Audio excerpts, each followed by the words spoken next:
কি করছিস ভাই? বসে আছি। তো ভাই বলছি, তোর কেমন কাটছে দিনকাল? দিন আমার যাচ্ছে ভালোই, মিষ্টি যন্ত্রণা। মিষ্টি যন্ত্রণা মানে? লালনা করেছে ইন্দ্রজাল। তাও বুঝলাম না ভাই। কি করে তোকে? আচ্ছা ভাই ঠিক আছে, বোঝাতে হবে না। তোর কাছে 100 টাকা হবে? আরে না, ভাই প্লিজ দে না, দে না, কালকেই রিটার্ন করে দেবো তোকে, দে প্লিজ। আরে না, ভাই প্লিজ একটু বোঝ, আমি কালকেই রিটার্ন করে দেবো তোকে। মন বোঝে না। ভাই প্লিজ দে না, দে না, এরকম করিস না, একটু বোঝ।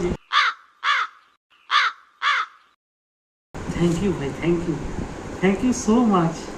Cutie pie. যা ছিল আমার সবই তোর হাতে। হ্যাঁ ভাই, আমি বুঝে গেছি, কালকেই তোকে আমি রিটার্ন করে দেবো। চল আসলাম, হ্যাঁ। 2,000 years later. The number you are trying to call is currently not reachable. Please try again later. এটা গল্প।